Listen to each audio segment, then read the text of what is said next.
नमस्कार। लगभग 45 वर्षीय महिलाएं हैं। इनकी हस्तरेखा, इनकी उंगलियां, इनके पर्व, उन पर किस प्रकार की रेखाओं की गतिविधि चल रही है, ये मैं क्रम से बताऊंगा और अंत में दूंगा इनके सवालों के जवाब। प्रथम पर्व सूर्य की उंगली के प्रथम पर्व तक पहुंच चुका है। उंगली का यानी उंगली की लंबाई तो अपने आप से बुद्धि के हिसाब से ठीक है। बुद्धि की कोई कमी नहीं है। इनके पास में किसी चीज़ को याद भी कर सकती हैं और अपनी भाषा शैली पर नियंत्रण भी रख सकती हैं। कुल मिलाकर इनके पास ये उंगली की जो लंबाई, जिसे कहते हैं कि भाई किसी चीज़ का याद रहना या अपनी श्रेष्ठता को दोबारा से हासिल कर लेना, इस उंगली का गुण होता है। अगर आप कभी पहुंच भी जाएं तो दोबारा से ग्रहण कर सकते हैं अपनी श्रेष्ठता को। यहाँ प्रथम पर्व पर माइनस रेखा लगी हुई हैं। ये रेखाएं यानी मानसिक स्थिति के लिए ठीक नहीं होती, मानसिक रोगों के लिए ठीक नहीं होती। सेकंड पर्व पर माइनस रेखा लग जाए तो आपके जीवन के अंदर आपकी भाषा में कड़वाहट घोल देती हैं। आपकी भाषा के द्वारा आप तीव्रता का उपयोग कर सकते हैं, क्योंकि वो मानसिक स्थिति का पर्व भी सही नहीं है। यानी जब मानसिक स्थिति ठीक नहीं होगी तो आपकी भाषा शैली पर ही क्या नियंत्रण होगा। तीसरा पर्व पर भी माइनस रेखाओं का होना, यानी वर्तमान में धन पर आगमन पर ग्रहण लगना। तो इस प्रकार से इस रेखा को जान सकते हैं आप। सेकंड पर्व है जो आपकी ये उंगली है सूर्य की, और इसका जो प्रथम पर्व है उस पर कोई मुझे यहाँ बीपी का रोग नज़र नहीं आता।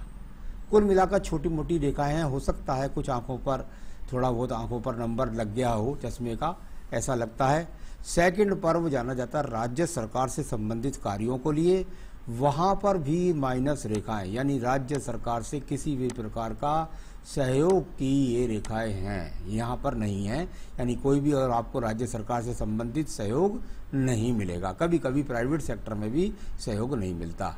तीसरा पर्व है, यहाँ कुल मिलाकर अपने परिवार से संबंधित माना जाता है। यानी कह सकते हैं कि भाई जो फादर हैं वो कभी कभी ये देखने में आता है कि शायद वो उनका स्वास्थ्य ठीक ना चल रहा हो या वो आपको सहयोग नहीं कर पा रहे हो, कारण कुछ भी हो। यहाँ पर बात करता हूँ शनि की उंगली का प्रथम पर्व। ये मुझे अच्छा पर्व दिखाई दिया। इस पर्व से मुझे कुछ एक अच्छी आशा की किरण नजर आई। यहाँ पर स्थायी रोग की रेखा मुझे दिखाई नहीं पड़ी।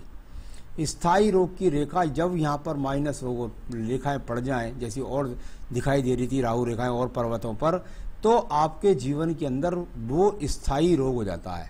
अभी यहाँ पर किसी भी प्रकार से स्थायी रोग की रेखा नहीं है। सेकंड पर्वत पर माइनस रेखा लगना, यानी कि धन का लगातार खर्च होना या धन किसी को दे दें तो लौट करना आना, और साथ ही साथ धन के स्रोतों पर ग्रहण लगना, तो ये माइनस रेखा यहाँ पर है। तीसरा पर्व अगर मैं देखता हूँ, कुल मिलाकर परिवार को अपनी तरफ से जो सहयोग है वो आप नहीं कर पा रही हैं, इस प्रकार की रेखा यहाँ पर जानी जाती हैं। अब बात करते हैं बृहस्पति के प्रथम पर्व पर। यह भी अच्छा संकेत है, कोई ज़्यादा बुरी रेखा नहीं है। कुल मिलाकर के ईश्वर के प्रति भक्ति और साथ ही साथ अपने आप में सम्मान प्राप्त करने के लिए अच्छे योग। यहाँ पर सेकंड पर्व ये थोड़ा चिंता का विषय है। ये हो सकता है कि आपकी जो मानसिक कनिष्ठा उंगली पर चिन्ह थे, जिसके अधिक बोलने के कारण, या जैसे समझ लीजिए आपके रोग के कारण, या आपके रोग की स्ट्रेस पूरे परिवार में छा जाती है, इस कारण से पति पत्नी के बीच में वैचारिक मतभेदों के लिए ये रेखाएं कहलाती हैं। तीसरा पर्व संतान का सुख सहयोग का है, ये अच्छा नज़र आ रहा है। अब बात करता हूँ मैं यहाँ पर आपके पर्व की राइट हैंड से, और वो तय करेगा आपके जीवन के बाकी स्थितियों को। यहाँ पर बुध पर्व को देखेंगे यदि आप, इस पर मैं रेखाओं को ड्रॉ नहीं करूँगा आपको, यदि आप खुद इस पर रेखाओं को देखेंगे तो आपको एक रेखा समानांतर कहीं से कहीं तक भी नहीं मिलेगी। कहीं पर आड़ी, कहीं पर तिरछी, कहीं पर टेढ़ी, कहीं पर मैड़ी। कुल मिलाकर इतना संघर्ष है कि ना तो बुद्धि को स्थिर रख सकते हैं क्योंकि बुध पर्वत है, और ना ही धन को स्थिर रख सकते हैं। कुल मिलाकर इन्वेस्टमेंट जैसी स्थितियाँ, खर्च होने वाली स्थितियाँ यहाँ पर ज़्यादा नज़र आती हैं। किसी भी तरीके से भाषा पर, दिमाग पर नियंत्रण नहीं हो पा रहा है, ऐसा कह सकते हैं। यहाँ सूर्य पर्व को देखिएगा, इसमें भी यदि स्थिर रेखा चलती है तो इसको भी 20 रेखाएं और ज़्यादा काटने वाली आती हैं। जब जब ये स्थितियाँ ज़्यादा हो जाती हैं तो इसको कहते हैं भाई कार्यों के द्वारा संपन्नता को ना प्राप्त करना, बार बार नौकरी में परिवर्तन होना, कुल मिलाकर भागदौड़ का फल ना मिलना, अपने आप से ये संघर्ष से उन्नति, तरक्की, सम्मान ना मिलना, ऐसे बहुत सारी बातें यहाँ से कही जा सकती हैं। यही स्थिति देखें तो लगभग आपके शनि पर्व पर भी नज़र आती है।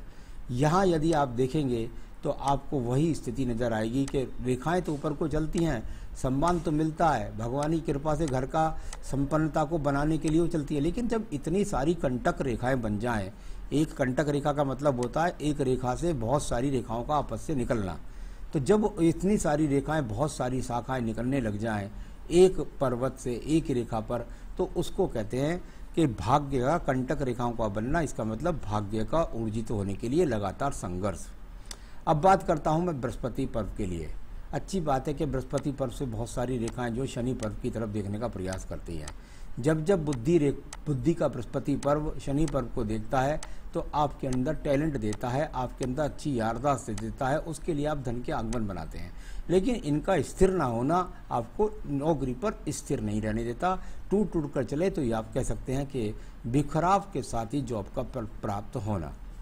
अब देखिएगा आपकी हृदय रेखा को। हृदय रेखा बहुत जगह से एक बेलदार सी है एक तरीके से, अगर बहुत ज़्यादा डीप में जाएं तो एक तरह से लगेगी देखने में कि कहीं ना कहीं इसमें लगातार रेखाओं का गिरना, बेल सा पड़ना, मोटी होना, इस तरह के जो यहाँ पर ज़्यादा इसमें चिन्ह है। बस ये इसको कह सकते हैं कि भाई निरंतर रूप से, मैं हृदय रेखा की कोई हृदय की रोगों की बात नहीं कर रहा कुछ भी, लेकिन यहाँ पर लगातार मानसिक चिंताएं मन के अंदर रहना और अपने आप से बीमारी पर खर्च के रोग पर खर्च का बना लेना। बात करते हैं आपके मंगल पर्व के बारे में। अगर आप मंगल पर्व को देखेंगे तो वहाँ भी बहुत ज़्यादा अंदर की तरफ एक दूसरे को रेखाएं काटते हैं। इससे कहते हैं साहसिक पर्व।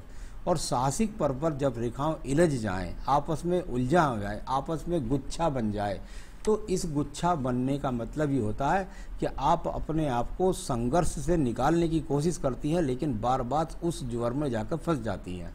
तो साहस कर रही हैं, मेहनत कर रही हैं, लेकिन उसका फल कुछ भी नहीं मिल रहा है। तो इस प्रकार से इनको मंगल पर्वत को, प्रथम पर्व को यहाँ पर कहा जाता है। बात करता हूँ मैं आपकी बुद्धि रेखा की। ये बुद्धि रेखा और बहुत ही स्थिरता से 35 साल तक बढ़िया चलती रही और उसके बाद में लगभग कह सकते हैं कि 32-35 तक अच्छी चलती रही और उसके बाद ये मध्यम पड़ गई, कुछ हल्की पड़ गई आपकी बुद्धि रेखा, यानी आप वो फैसला नहीं कर पाई, यहाँ बन गया इस पर नक्षत्र। तो कुल मिलाकर आप अपने जीवन में संघर्ष कर रही हैं, लेकिन उसका यहाँ पर नक्षत्र पड़ना यानी मानसिक दबाव और मानसिक रोगों का आपके साथ में एक तरह कैसे डिसऑर्डर बना हुआ है मस्तिष्क के अंदर, ऐसा कह सकते हैं। द्वितीय पर्वत भी यहाँ पर काफ़ी देखता हूँ तो इधर से ही शुरू कर देते हैं यहाँ भी, और इसके बाद तो इतना सारा चटकदार है ये, यदि आपने इंक वाला हाथ भेजा होता तो यहाँ पर भी बहुत सारी रेखाएं निकल करके आती। ये भी सिर्फ और सिर्फ वो रेखाएं हैं। ये पवित्र क्षेत्र होता है, आकर्षण क्षेत्र होता है, वो खत्म हो चुका। द्वितीय पर्व यहाँ झगड़े झंझट मुकदमों का, मुकदमे तो नहीं दिखाई देते, लेकिन कुल मिलाकर साहस पर हिरास की रेखाएं हैं, यानी साहस पर लगातार आपके कुछ ना कुछ ग्रह लगी रहती है। अब बात करता हूँ मैं इसके बाद में आपके चंद्र पर्वत के बारे में। चंद्र पर्वत पर मैंने बताया कि भाई कभी कभी देखने में आपको 8 की आकृति लगे, ऐसे मैं बोलता हूँ, उसको लोग समझें जिस तरीके से, लेकिन यहाँ पर चंद्र पर्वत कभी भी ज़्यादा रेखाओं से द्रवित नहीं होना चाहिए। नीचे भी बहुत सारी रेखाएं हैं, यहाँ केतु पर्वत तक काटने वाली बहुत रेखाएं हैं। इसको और सूक्ष्म दर्शी से देखेंगे तो पूरा पर्वत बहुत बुरी तरीके से पीड़ित मिलेगा। यहाँ भी चंद्र पर्वत की रेखा सिर्फ केतु तक जाकर ख़त्म हो गई, यानी कि केतु का इन्वॉल्वमेंट भी कुल मिलाकर आपकी मस्तिष्क रेखा को प्रभावित करता है। इतना सारा पर्वत, चंद्र पर्वत जब खराब हो जाए तो मानसिक चिंता, मानसिक डिप्रेशन, दिमाग के रोग, ये सब चीज़ों के लिए जाना जाता है। तो ये काफ़ी कुछ खराब है, ऐसा कुछ नहीं है कि कुछ ठीक नहीं हो सकता, वो सब सवालों में जवाब दूंगा, लेकिन अभी यहाँ स्थिति मजबूत नहीं है। अगर आप बात करेंगे कहीं पर भी, अगर आप यहाँ केतु पर्वत पर, तो ये रोगों के लिए जाना जाता है। यहाँ पर कोई ऐसा ट्रायंगल्स नहीं है कि अच्छा चिन्ह नहीं है जो आपको पूजा पाठ में भी मन सही तरीके से लगने दे। अब बात करता हूँ मैं यहाँ पर आपकी रेखा के भाग्य रेखा के बारे में। अगर आप देखेंगे तो यहाँ से निकलती हुई ये रेखा, भाग्य रेखा, ये लगभग जाकर वही 32 से 34 वर्ष के आसपास तक सही गई। इसके बाद इसने साथ छोड़ दिया। जैसा आपने कहा 10 साल पहले जॉब छूट गई, यहाँ साथ छोड़ दिया भाग्य ने। और उसके बाद अभी इसके बाद दूसरी रेखा का यहाँ उदय हुआ और यहाँ भी कुछ एक्स का सा चिन्ह के बाद ये शुभारंभ हो रहा है इसका। और फिर ये यहाँ पर कुछ दूषित चिन्ह के रूप में है यहाँ पर, और इसके बाद फिर ये रेखा यहाँ से चलती है। यानी इसके बाद कहें कि यदि आप प्रयास करें जॉब के लिए, नौकरी के लिए यहाँ से, तो आप उसको प्रयास करेंगी तो वो आपको मिल सकती है और उसमें आप नौकरी कर सकते हैं। लेकिन कि स्थिरता कितनी रहेगी इसके लिए थोड़ा सा चैलेंज वाली बात है। तो चलिए, ये आपकी यहाँ पर भाग्य रेखा कोई बहुत ज़्यादा अच्छी नज़र नहीं आई है। अब बात करता हूँ मैं इसके बाद में आपके यहाँ पर शुक्र पर्व के बारे में। शुक्र पर्व और जब ज़्यादा चटक जाए, ज़्यादा रेखाओं का आपस में एक दूसरे को कटान बनना शुरू हो जाए तो कहते हैं भाई संसाधनों के लिए संघर्ष। यानी कुल मिलाकर के संसाधनों का संघर्ष सिर्फ लग्जरियस जीवन नहीं होता, संसाधनों का संघर्ष होता है जीवन में जो सुख है आपके पास उनका उपयोग करना, उनका उपभोग करना। तो वो सब चीज़ें यहाँ पर बहुत ज़्यादा पीड़ित रूप से हैं। जब इतनी ज़्यादा पीड़ित हो जाती है तो पति पत्नी के बीच में कुल मिलाकर के अच्छा समायोजन भी नहीं बन पाता और कभी कभी देखने में आता है वो सेक्सुअल डिसऑर्डर भी होता है। तो ये सब चीज़ें यहाँ पर दिखाई देती हैं। अब बात करता हूँ मैं इसके बाद में आपके यहाँ पर आयु रेखा के बारे में। आयु रेखा अगर यहाँ पर आप देखेंगी तो लगभग जाकर के ये पहुँचती है आपके जीवन में अभी 74 वर्ष तक पहुँचती है। यानी कुल मिलाकर आयु की तो कोई प्रॉब्लम नहीं है, ये आगे बढ़ भी जाती है। इसमें अगर देखता हूँ रेखाओं बदल, दूसरे हाथ में एक बार देख लेता हूँ इसकी गहराई कितनी जा रही है। इधर भी आपका शायद हो सकता है हाथ की प्रॉब्लम की वजह से गहराई में चली गई हो ज़्यादा, लेकिन चलिए उधर देखता हूँ राइट हैंड से ही।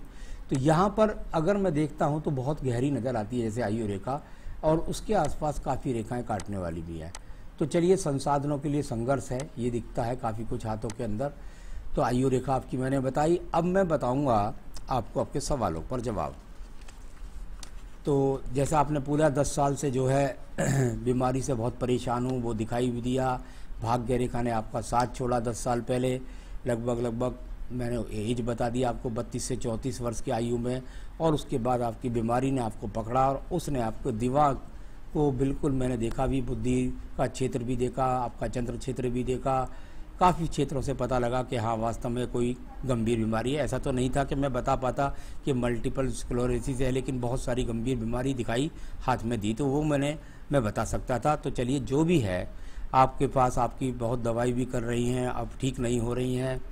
आपने इसके इलाज के बारे में पूछा है, आपने अपनी आयु के बारे में, आयु मैंने आपकी बता दी। इलाज के लिए मैं आपको ज़रूर कहना चाहूँगा कि इसका इलाज जो आप मेडिकल में ले रही हैं वो तो लेती रहिए, लेकिन इसके अगर आप नियमित इलाज में जाना चाहती हैं, इसकी गहराई में जाना चाहती हैं, तो जैसे मैंने लोगों से सुना है, देखा है, थोड़ा बहुत समझा है, उसके हिसाब से आपको किसी बहुत ज़्यादा आदमी के पास अंडर में रहना पड़ेगा और वो रहना पड़ेगा आपको योग और प्राणायाम में। ऐसी बीमारियों के लिए कम से कम 1-1 घंटा 1.5 घंटा सुबह होता है प्राणायाम और 1-1 1.5 घंटा शाम होता है।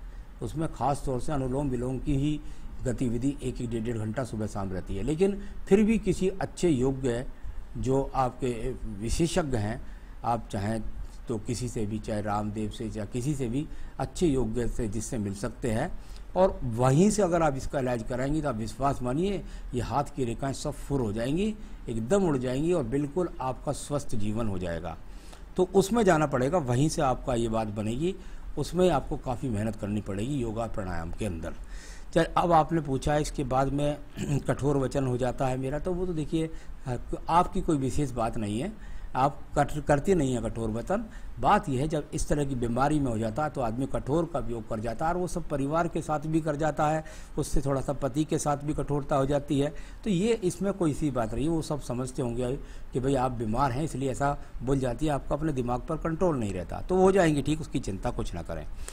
तो नौकरी का जहाँ तक है, बिल्कुल मुझको लगता है कि नौकरी आपको 5 से 6 महीने में फिर मिलने वाली है। बस आप ज़रा अपने आप को योगा प्राणायाम और दवाई के साथ रखिए, बिल्कुल आपका जीवन सुखमय हो जाएगा। चिंता की कोई बात नहीं, बीमारी भाग जाएगी, जैसे आई ऐसी भाग भी जाएगी। तो नौकरी लग जाएगी आपकी। पति को शुगर हो गई है, हो सकता है आपकी मानसिक टेंशन के कारण भी हुई हो और उनके पैतृक चलता भी हो, तो वो कोई बड़ी बात नहीं है। आज के जीवन में शुगर सबको हो गई है, बस मेडिसिन और अपना योगा का जीवन बिताएं और दोनों मियाँ बीवी खुश रहें। तो आपको बताता हूँ कि आप क्या पूजा पाठ कर सकती हैं। आपको प्रतिदिन अपनी पूजा में नारायण कवच करना होगा। नारायण कवच पढ़ें प्रतिदिन और 3 बार आप रुद्राष्टकम का पाठ करें। रुद्राष्टकम भगवान शिव का होता है, इसके 3 पाठ तो करने हैं आपको। और नारायण कवच जो है ना, इसको दिन में 1 बार पढ़ना है। आप विश्वास मानिए, साल भर तक भी आप ऐसा करेंगे ना तो आपके जीवन के अंदर बहुत अच्छा हो जाएगा। बस इतना करिए और कोई नगौटी पहनने की कोई ज़रूरत नहीं है। अपनी गोल्ड पहन सकती हैं, चांदी पहन सकती हैं, उसके कोई प्रॉब्लम नहीं है। तो बस इतना करें, जीवन में सुखी रहें आप, यही मेरी शुभकामनाएं हैं। नमस्कार।